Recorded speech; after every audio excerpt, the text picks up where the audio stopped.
Good morning all of you. स्वागत है आपका एक बार फिर से संस्कार पब्लिक उच्च माध्यमिक विद्यालय बड़ाऊ के ऑनलाइन क्लासेस में। और मैं गुरु Rakesh continuously next second part के अंदर आपके सामने सेकंड पार्ट लाया हूँ वीडियो का।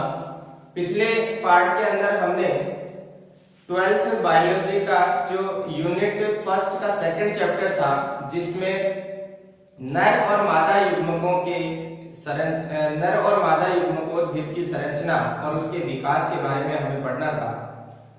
हमने उसमें फ्लोरल स्ट्रक्चर के बारे में पढ़ लिया था कि एक प्रारूपिक पुष्प के अंदर कौन कौन सी संरचनाएं होती हैं और उस प्रारूपिक पुष्प के जो पार्ट थे वो किस प्रकार नर और मादा को डिवाइड करते हैं, यानी उसमें नर और मादा पार्ट कौन सा होता है। हमने पिछले वीडियो के अंदर ये भी डिस्कस किया था कि नर जो जननांग होते हैं उस नर जननांग के विभिन्न भाग कौन से हैं और मादा जननांग के विभिन्न भाग कौन से हैं।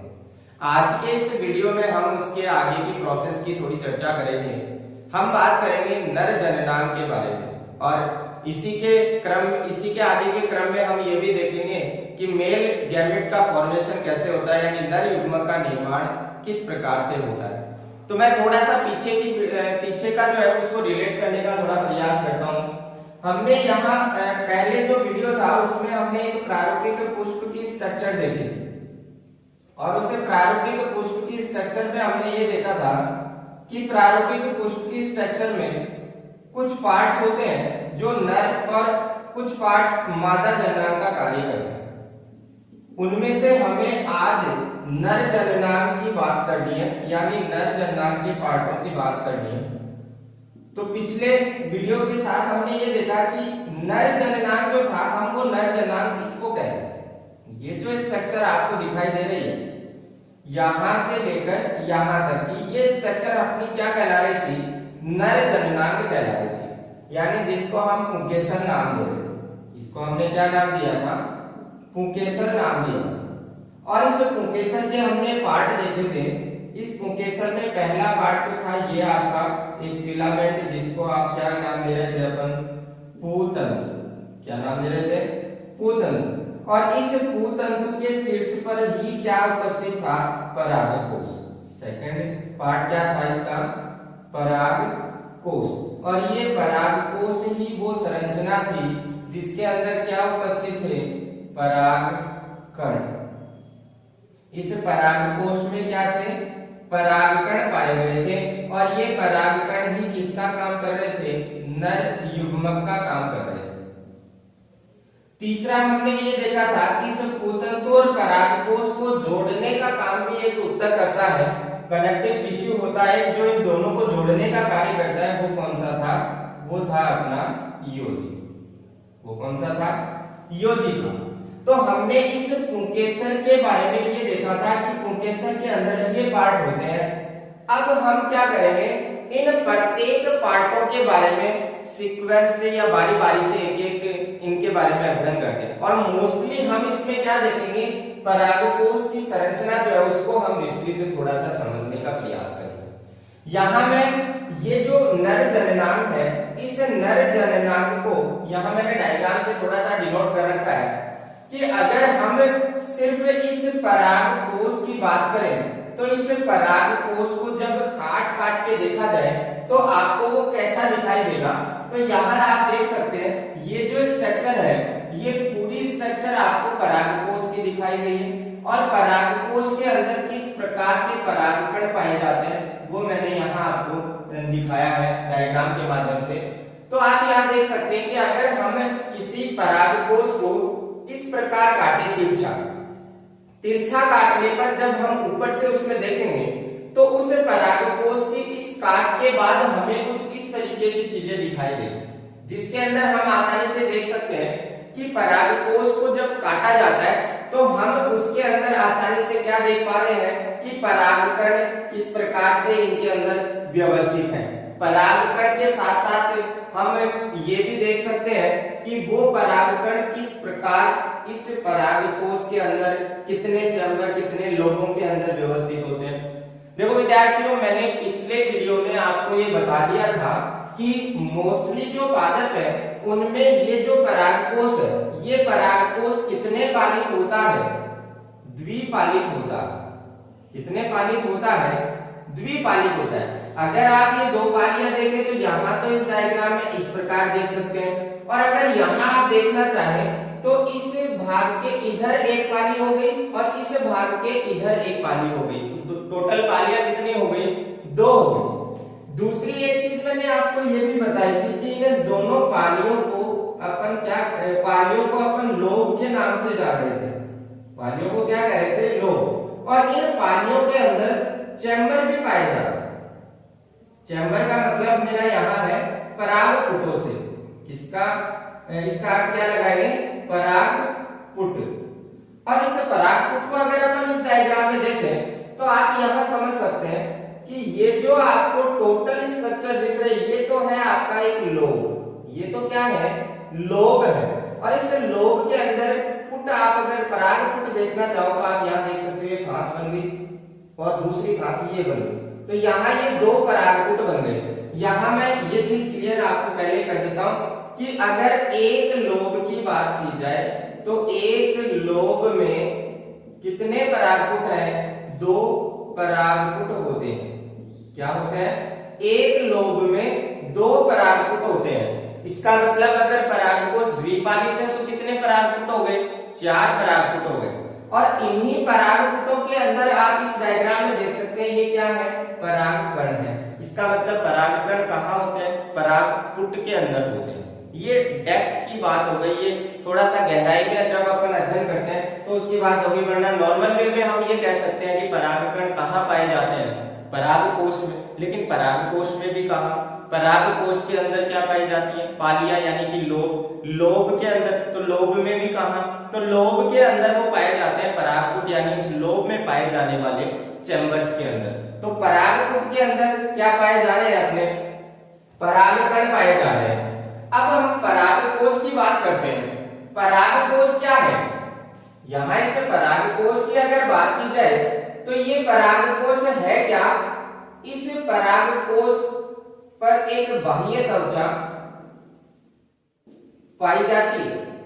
वो बाह्य त्वचा अविभेदित, कौन सी? अविभेदित जो सेल्स हैं उनका समरूपी समूह होता है। कौन सा समूह होता है? समरूपी समूह होता है। परागकोश की जो बाह्य परागकोश पर एक आवरण पाया जाता है सबसे बाहर की तरफ। उस बाह्य आवरण की जब अपन चर्चा करें तो उसकी जो बाह्य त्वचा है, उस बाह्य त्वचा से आवृत अविभेदित कोशिकाओं का समरूपी जो समूह होता है वही क्या कहलाता है? आपका परागकोश कहलाता है। अब ये जो समरूपी कोशिकाओं का समूह है, इन कोशिकाओं के अंदर होता क्या है? इन कोशिकाओं में अनेक संरचनात्मक परिवर्तन होते हैं। कैसे परिवर्तन हो रहे हैं? संरचनात्मक परिवर्तन हो रहे हैं। और इन्हीं संरचनात्मक परिवर्तनों के फलस्वरूप क्या बनता है? परागपुट का निर्माण होता है। किसका निर्माण हो रहा है? परागपुटों का। तो हम कह सकते हैं कि इन अविभेदित कोशिकाओं का जो समरूपी समूह है उनमें अनेक संरचनात्मक परिवर्तन के दौरान किसका निर्माण हो रहा है? परागपुट का निर्माण हो रहा है। और ये जो परागपुट बन गए, परागपुट की जो अपन बात कर रहे हैं, उस परागपुट की हाइपोडर्मल सेल, कौन सी सेल? Hypodermal cell. देखो विद्यार्थियों, यहाँ कुछ वर्ड ऐसे हैं जो आपको इंग्लिश टर्म में ही याद रखने हैं, क्योंकि एग्जाम में इनकी हिंदी न अगर सिर्फ इंग्लिश टर्म ही आती है तो कुछ ही वर्ड ऐसे हैं जो अपने सामने इंग्लिश टर्म में आएंगे, तो हमें थोड़े से ध्यान रखने हैं। तो परागपुट की ये जो हाइपोडर्मल सेल है, ये हाइपोडर्मल सेल अन्य सेल से या अन्य कोशिकाओं से क्या होती है? बड़ी होती है। अन्य कोशिकाओं से बड़ी होती है। बड़ी होने के साथ साथ हम ये भी कह सकते हैं कि इस हाइपोडर्मल सेल का जो केंद्रक है या इसका जो कोशिका द्रव्य है वो भी कैसा होता है? सघन। यानी हम ये कह सकते हैं कि सघन कोशिका द्रव्य होता। तो हमारे पास एक चीज निकल के सामने आ गई कि परागपुट की जो हाइपोडर्मल सेल है वो अन्य कोशिकाओं से आकार में क्या होगी, बड़ी होगी, और प्लस इसके अंदर कोशिका द्रव्य कैसा होगा, सघन होगा। और हम ये भी कह सकते हैं कि सघन जीवद्रव्य युक्त और एक स्पष्ट केंद्रक युक्त ये कोशिका होती है। तो इस कोशिका को परागपुट की वो हाइपोडर्मल सेल जिसके अंदर आकार बड़ा, कोशिका द्रव्य जो है वो सघन हो, उसको हम क्या कह रहे हैं, उसको हम नाम दे रहे हैं यहाँ प्रपशु कोशिका। प्रपशु कोशिका का मतलब यहाँ इसकी इंग्लिश टर्म जो है वो होती है अपनी आर्की स्पोरियल। कौन सी होती है, आर्की स्पोरियल सेल। कौन सी सेल हो गई, आर्की स्पोरियल सेल हो गई। और ये जो आर्की स्पोरियल सेल है इसी से आगे चलकर या इसी में आगे विभाजन होकर परागकोश की जो भित्तियां हैं या उस परागकोश के अंदर जो बीजाणुजन ऊतक बनने हैं उनका फॉर्मेशन आगे होता है। तो विद्यार्थियों हमने ये दो चीजें देखी कि परागकोश जो है वो एक बाह्य त्वचा से आवृत अविभेदित कोशिकाओं का कैसा समूह होता है, समरूपी समूह होता है। और इस समरूपी समूह में अनेक संरचनात्मक परिवर्तन होते हैं जिससे हमारे पास क्या बनता है, परागपुट बनता है। और इस परागपुट की जो हाइपोडर्मल सेल है वो हाइपोडर्मल सेल अन्य कोशिकाओं की तुलना में आकार में बड़ी हो जाती है और बड़ी होकर उसका जो जीवद्रव्य है वो भी क्या होता है, उसमें सघन होता है। सघन कोशिका द्रव्य जो है वो पाया जाता है। तो ऐसी कोशिका को हम फिर बाद में नाम दे देते हैं क्या, प्रपशु कोशिका या आर्की स्पोरियल सेल। फिर हम बात करते हैं कि जब परागकोश का परिवर्तन होता है तो परागकोश का परिवर्तन किस प्रकार का होता है। तो यहाँ हम बात करें परागकोश के परिवर्तन की, तो मैं आपको बता दूं कि परागकोश का जो परिवर्तन है वो परागकोश का परिवर्तन सुबीजाणुधानीय होता है। परागकोश का परिवर्धन कैसा होगा, ये होता है आपका सुबीजाणुधानीय।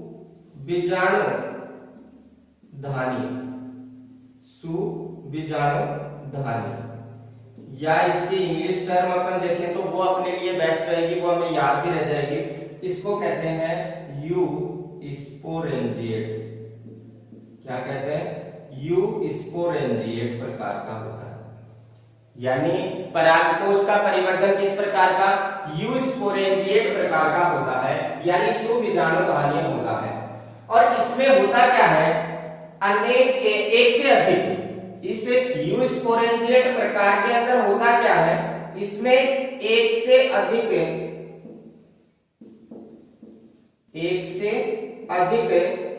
बीजाणुधानीय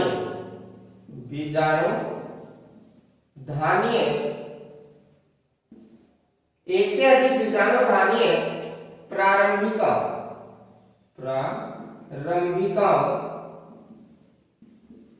प्रारंभिकाओं का निर्माण होता है, या हम कह सकते हैं स्पोरेंजियल इनिशियल का निर्माण होता है। फिर हम बात करते हैं इस प्रपशु कोशिका से आगे चलकर होता क्या है। तो प्रपशु कोशिका में आगे क्या होना है, इस प्रपशु कोशिका में जब विभाजन होते हैं तो इस प्रपशु कोशिका से क्या बनता है, उसकी जब अपन चर्चा करते हैं तो इसी क्रम में आगे अपन देखते हैं प्रपशु कोशिका में प्रपशु जो सेल है इसमें विभाजन होगा। क्या होगा, विभाजन। कौन सा विभाजन हो रहा है, परिणत विभाजन होगा। कौन सा विभाजन होगा, परिणत विभाजन होगा। और परिणत विभाजन होगा तो क्या बनेगा, पहले तो बनेगी आपकी प्राथमिक भित्तीय कोशिका।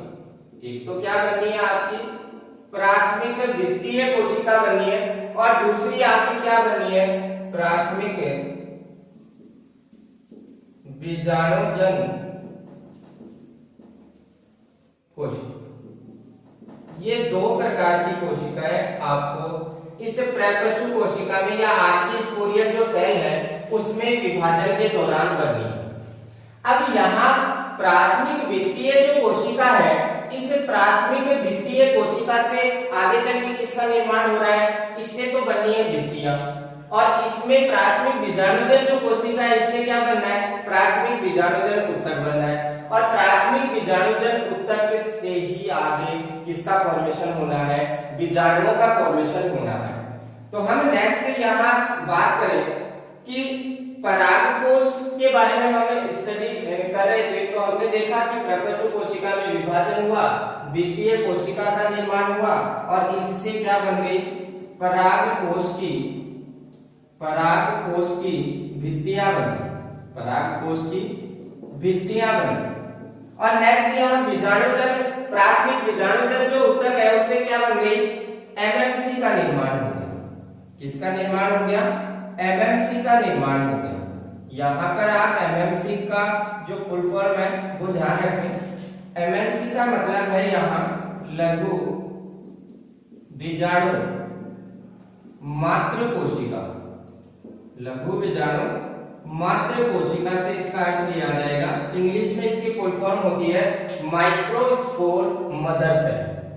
तो यहाँ हमने देखा कि प्रपशु कोशिका दो चीजों का निर्माण कर रही है, एक तो प्राथमिक द्वितीय कोशिका का और एक प्राथमिक बीजाणुजन कोशिका का, और उनसे ये दो चीजें बनी। सबसे फर्स्ट हम बात करते हैं इस परागकोश की भित्तियों की। तो ये मैंने यहाँ डायग्राम में आपको बता रखा है, ये एक लीनियर डायग्राम है, ये रेखीय आरेख है इसका परागकोश की भित्तियों को दर्शाने के लिए। तो यहाँ मैं बाहर से अंदर की तरफ की बात करूं तो फर्स्ट, सेकंड, ये थर्ड, और अंदर ही अंदर फोर्थ, यानी कि 4 स्तर आपको इस डायग्राम में दिखाई दे रहे हैं। ये 4 स्तर कौन कौन से हैं, किस किस प्रकार से हैं, क्या इनका क्रम यही होता, ये भी हमें देखना। तो यहाँ अगर एक प्रारूपिक परागकोश को आरेखीय विधि से समझें या उसकी भित्ति को हम समझने का प्रयास करें, तो सबसे बाहरी जो ये आवरण आपको दिखाई दे रहा है उसको मैंने यहाँ नाम दिया है क्या? बाह्य कवच। ये सबसे बाहरी जो परत होती है, बाह्य जो सबसे बाहर का स्तर है वो क्या है आपका? बाह्य कवच। सेकंड जो स्तर है वो कौन सा है? अंतःस्थिशियम। थर्ड जो स्तर है वो कौन सा है? मध्य स्तर है। और फोर्थ अंदर ही अंदर जो स्तर है वो कौन सा है आपका? पोषूतक या एपिटम। देखो विद्यार्थियों, यहाँ परागकोश की जो भित्तियां हैं उनके ऊपर कुछ इस प्रकार के क्वेश्चन आपके सामने आ सकते हैं। आपसे ये पूछ लिया जाएगा कि परागकोश की भित्तियों का क्रम बताइए। अब क्रम आपको बाहर से अंदर बताना है या अंदर से बाहर बताना है, ये चीज भी आपको ध्यान रखनी है, क्वेश्चन में ऐसा पूछा गया है या नहीं। क्योंकि अपन जब नीट या एम्स के एग्जाम की अगर बात करें तो उसमें क्वेश्चन सिंपली लैंग्वेज में बहुत ही आसान लगता है जब अपन उसको पहली बार पढ़ते हैं, लेकिन उसमें होता क्या है, कहीं ना कहीं कुछ ऐसा वर्ड उसमें छुपा हुआ होता है जो उसे पूरे क्वेश्चन की लैंग्वेज को ही क्या कर देता है? बदल देता है। जैसे यहाँ मैं आपको सीधा सा अगर ये पूछूं कि परागकोश के अंदर बाहर से अंदर की तरफ एपिटम कौन से नंबर का स्तर है, तो आप बाहर से अंदर की तरफ, यहाँ मैंने वर्ड बोल दिया है कि बाहर से अंदर की तरफ, इसका मतलब एपिटम कौन से नंबर का स्तर है, तो आप काउंट करके देख सकते हो। बाहर से अंदर चल रहा है तो 1 2 3 4, चौथे नंबर का स्तर हो गया। लेकिन यहाँ सिर्फ ये पूछ लिया जाए, इस प्रकार से इस क्वेश्चन को चेंज कर दिया जाए कि एपिटम परागकोश का कौन सा स्तर है, कितने नंबर का स्तर है, तो अब आप कौन सा स्तर बताओगे? तो आपके पास दो ऑप्शन आ जाते हैं। अगर आप बाहर से अंदर की तरफ देखोगे तो चौथा, लेकिन जब आप अंदर से बाहर की तरफ देखोगे तो ये पहला हो जाएगा, क्योंकि अंदर ही अंदर का जो स्तर है वो आपका टेपिटम है। अंदर ही अंदर का स्तर टेपिटम है, तो अंदर से बाहर की तरफ पहले ये लेयर आनी और ये लेयर आएगी, तो ये पहला स्तर हो गया। फिर आपकी जो मध्य स्तर है वो दूसरे नंबर की हो जाएगी, फिर अंतःस्थिशियम जो है वो तीसरे नंबर की हो जाएगी, और बाह्य त्वचा जो है वो क्या हो जाएगी? चौथे नंबर की हो जाएगी। तो ये आपको थोड़ा सा मेंशन करके रखना है, थोड़ा सा याद रखना है, क्वेश्चन को केयरफुली पढ़ना है, सावधानी पूर्वक आप उस क्वेश्चन को पढ़ने के बाद ही उसका जवाब दें, क्योंकि कॉम्पिटिटिव एग्जाम्स के अंदर ऑप्शन टिक करने वाले क्वेश्चन आते हैं, उसमें अपने थ्योरी नहीं लिखनी पड़ती तो हमें उस डायरेक्ट ऑप्शन को कैसे निकालना है वो चीज ध्यान रखिए। ये तो बात हो गई यहाँ परागकोश की भित्तियों की, कि परागकोश की भित्तियां हैं कितनी, 4। तो हमारे पास परागकोश की 4 भित्तियां आ गई। सबसे फर्स्ट अपन बाह्य त्वचा की अगर बात करें तो इस बाह्य त्वचा के नाम से ही हमें पता चल रहा है कि परागकोश का ये स्तर सबसे बाहर का स्तर है, यानी ये सबसे बाहरी स्तर है। और ये सबसे बाहरी स्तर होता है इसलिए ये किसका कार्य करेगा, ये सुरक्षा का कार्य करेगा। तो मैं बाह्य त्वचा के बारे में तो एक चीज ये लिख सकता हूँ कि ये एक तो काम करता है किसका, सुरक्षा का, और दूसरी ये चीज कह सकता हूँ ये सबसे बाहरी स्तर है। कौन सा स्तर है, सबसे बाहरी स्तर। इसके बाद नेक्स्ट अपन बात करते हैं अंतस्थिशियम की। अंतस्थिशियम के अंदर भी हमें ऐसे 2 लक्षण इसके देखेंगे। ये अंतस्थिशियम क्या है, एक तो ये जो एंडोथिकम होती है या जो अंतस्थिशियम होती है, ये अंतस्थिशियम यू शेप होती है। कैसी होती है, यू शेप, यू आकार। कैसी हो रही है, यू आकार की हो रही है। और दूसरी ये जो अंतस्थिशियम है ये परागकोश के, किसके, परागकोश के स्फुटन में सहायक है। किसमें सहायक है, स्फुटन में सहायक है। अब यहां आपके माइंड में यह आ रहा होगा कि अंतस्थिशियम परागकोश के स्फुटन में कैसे सहायक है। तो आप ये चीज ध्यान रखें कि अंतस्थिशियम जो होती है, जब इस कोशिकाओं की सामान्य अवस्था में अगर बात की जाए तो ये अंतस्थिशियम की जो सेल्स है वो आर्द्रता ग्राही प्रकृति की होती है। कैसी होती है, आर्द्रता ग्राही प्रकृति की होती है, यानी इनका नेचर तो कैसा है, ये आर्द्रता को ग्रहण करती है। लेकिन कई बार परिस्थितियां जब विपरीत आ जाती हैं, जब ये शुष्क हो जाए या ये आर्द्रता ग्राही जो प्रकृति है ये ना हो, या इन कोशिकाओं में जब शुष्क अवस्था आ जाती है तो वो अवस्था परागकोश के स्फुटन में क्या करती है, सहायक होती है। तो ये अंतस्थिशियम की 2-3 चीजें आपको याद रखनी है। एक तो इसका आकार कैसा है, यू आकार है, आर्द्रता ग्राही प्रकृति की होती है, परागकोश के प्रस्फुटन में सहायक होती है। अब परागकोश के प्रस्फुटन में सहायक कैसे होती है वो भी मैंने आपको बता दिया कि इनके अंदर खिंचाव उत्पन्न होने के कारण परागकोश की जो भित्ति है वो क्या हो जाती है, रप्चर हो जाती है, या वो भित्ति क्या हो जाती है, टूट जाती है। नेक्स्ट अपन बात करते हैं मध्य स्तर की। तो मध्य स्तर जो है, ये मध्य स्तर पोषूतक या टेपिटम के जस्ट ऊपर पाया जाता है, यानी बिल्कुल पोषूतक या टेपिटम जो है उसके ऊपर का स्तर है। और जब मैं इस मध्य स्तर की बात करता हूं तो ये 1 से 3 परतीय होता है। कितने स्तरीय या कितनी परत पाई जाती है इसमें, 1 से 3 परत। कितनी परतें हैं, 1 से 3 परतें हैं। और इस 1 से 3 परतों के अंदर जो कोशिकाएं होती हैं, उन कोशिकाओं की अगर बात की जाए तो ये अल्पकालिक होती है। कैसी होती है, अल्पकालिक। अल्पकालिक का मतलब यहाँ ये हो गया कि ये थोड़े समय के लिए रहती है, उसके बाद में ये नष्ट हो जाती है। और एक अपनी ये भी कह सकते हैं कि इस मध्य स्तर की जो सेल्स होती हैं वो पतली भित्ति युक्त होती है। कैसी होती, पतली भित्ति युक्त होती है। तो ये मध्य स्तर की कुछ चीजें हो गई कि मध्य स्तर कितने परतीय होता है, या इस मध्य स्तर के अंदर जो कोशिकाएं हैं वो कितनी परतों में व्यवस्थित होती हैं, 1 से 3 में होती हैं, अल्पकालिक होती हैं, पतली भित्ति युक्त होती है। इसके बाद नेक्स्ट अपन बात करते हैं पोषूतक या टेपिटम की। पोषूतक या टेपिटम जो है ये सबसे इंपॉर्टेंट थिंग है। क्यों, इस पोषूतक की जब बात आती है तो सबसे पहला काम तो ये है कि ये पोषण प्रदान करने का काम करेगा। ये पोषूतक किसका काम करता है, पोषण प्रदान करने का काम करता है। अब ये पोषण प्रदान करेगा किसको, ये किसके अंदर है, परागकोश की भित्ति के अंदर है। और इस परागकोश की भित्ति के अंदर ये जो आपको स्ट्रक्चर दिखाई दे रही है ये क्या है, ये परागपुट है। और इन परागपुटों के अंदर ही क्या पाए जा रहे हैं, अपने परागकण। और ये परागकण ही आगे किसका निर्माण करने हैं, लघु बीजाणुओं का निर्माण करने वाले।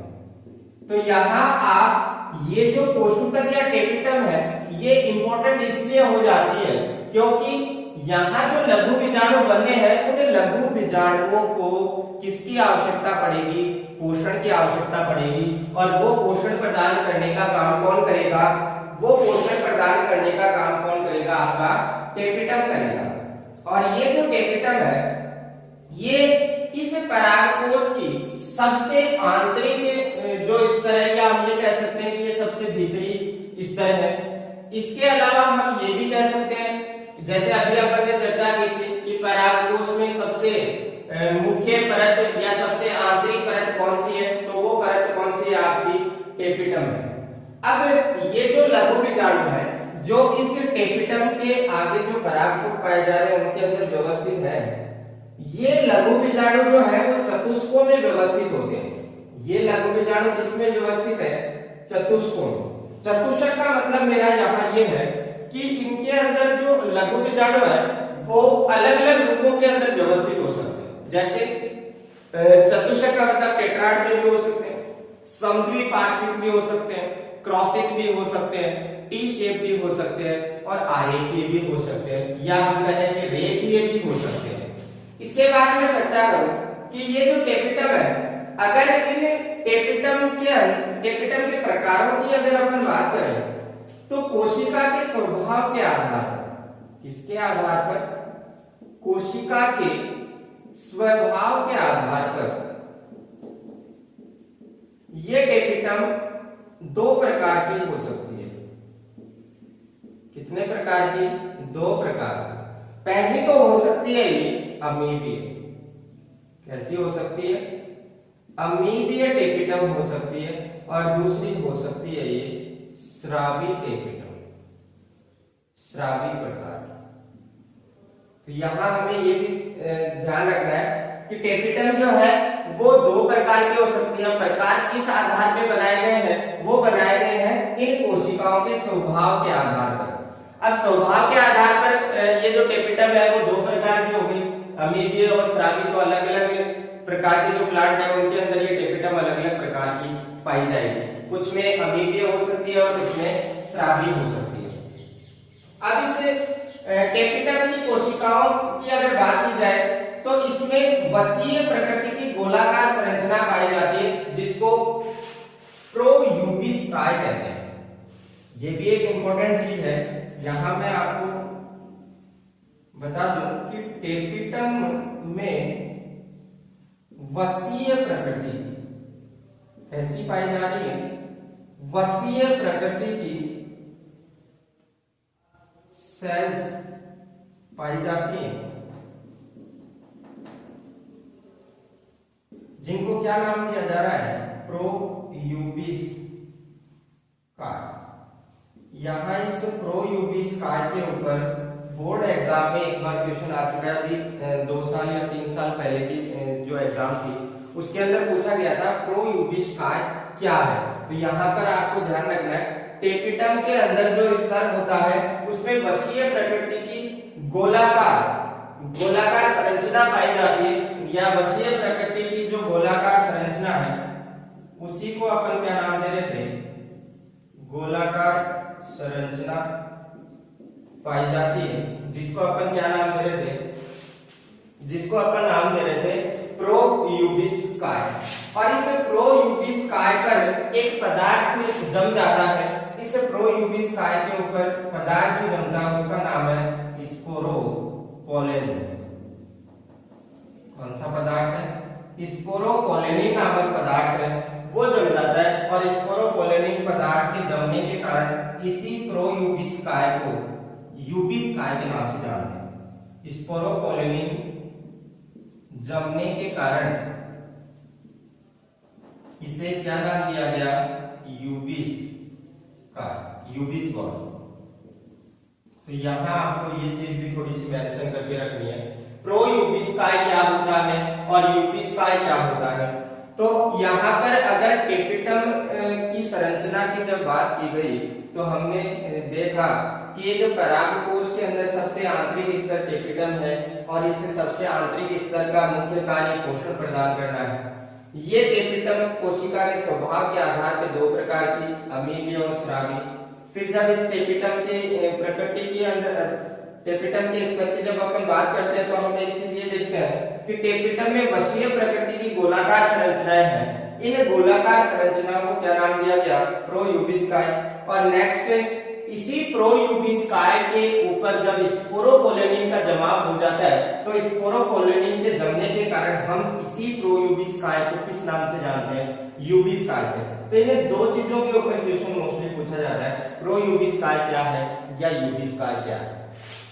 इसके बाद मैं चर्चा करता हूं कि ये जो अपने लघु बीजाणु है, ये लघु बीजाणु किस क्रम में व्यवस्थित रहते हैं, तो इनके क्रम की अपन यहाँ चर्चा करते हैं। तो इनके जो प्रकार हैं कि लघु बीजाणु किस प्रकार से व्यवस्थित होंगे वो अपन देख लेते हैं यहाँ पे। लघु बीजाणुओं के व्यवस्थित होने का क्रम जो है वो सबसे फर्स्ट लघु बीजाणुओं के व्यवस्थित या फिर ये कहें लघु बीजाणुओं के लगने का क्रम, लगने का क्रम या इनके व्यवस्थित होने का क्रम। सबसे फर्स्ट मैं बात करता हूं चतुष्क प्रकार। किसकी? चतुष्क की। तो चतुष्क में ये लघु बीजाणु आपको दिखाई किस प्रकार से देंगे? ये लघु बीजाणु आपको दिखाई देंगे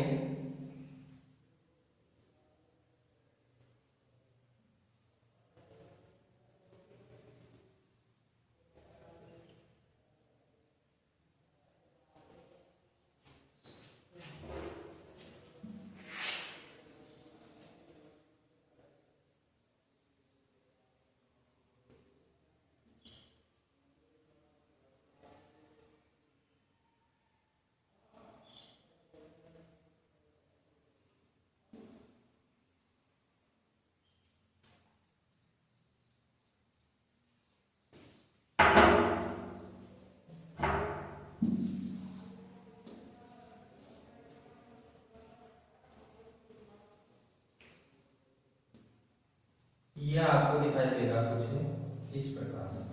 ये तो व्यवस्था हो गई कैसी? चतुष्क। दूसरी मैं यहां बात करता हूं समद्विपार्श्विक की।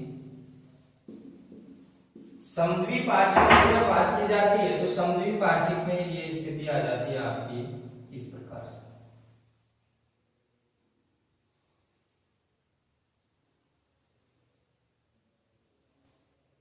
ये समद्विपार्श्विक की स्थिति। तीसरी जब मैं चर्चा करूं तो तीसरी आपके पास आ जाएगी टी शेप।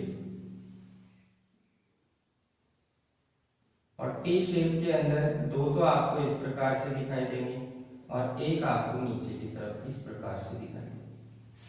और चौथी अगर अपन बात करें तो चौथी अपने पास आ गई रेखी। वो आपको इस प्रकार से दिखाई देगी। ये लघु बीजाणुओं के व्यवस्थित होने का क्रम है, यानी इस प्रकार से लघु बीजाणु जो है वो व्यवस्थित हो सकते हैं। और लास्ट आपके पास एक बच गया क्रॉसित। क्रॉसित के अंदर आपके पास क्या स्थिति आ जाएगी? क्रॉसित में आपके पास स्थिति आ जाएगी कुछ इस प्रकार से। दो तो आपको दिखाई देंगे ऊपर की तरफ,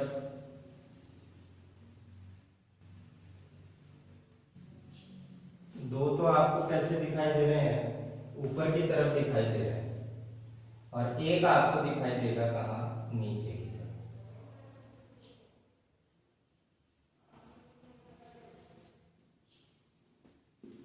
ये इस प्रकार से। ये आपके सामने 5 प्रकार की जो स्थितियां हैं वो आ गई हैं। पहली हो गई चतुष्फलकीय, दूसरी समद्विपार्श्विक, तीसरी आपके पास ये आ जाती है टी आकार, और चौथी आपके पास ये आ जाती है रेखीय, और पांचवी आपके पास ये आ जाती है क्रॉसित। यहां आप थोड़ा सा मेंशन करके रखें कि जो आपका क्रॉसित प्रकार है, इस क्रॉसित प्रकार में दो तो ऊपर एक नीचे, और टी शेप के अंदर आपको इस प्रकार से एक और दिखाई देगी नीचे, क्योंकि 4 चतुष्क का मतलब 4 होगा। इसमें जो चौथी सेल है वो कहाँ है, इसके पीछे की तरफ है, तो ये हमें थोड़ा सा ध्यान रखना है। ये आपका हो गया लघु बीजाणुओं के व्यवस्थित होने का जो क्रम है वो। इसके बाद नेक्स्ट वीडियो के अंदर हम बात करेंगे इसके आगे की प्रोसेस की, कि मेल गैमेट का फॉर्मेशन किस प्रकार और कहां पर होता है, उसकी जो प्रोसेस है माइक्रोस्पोरोजेनेसिस वो क्या होती है, उसकी चर्चा करेंगे हम नेक्स्ट वीडियो में। तब तक के लिए धन्यवाद। घर पे रहें।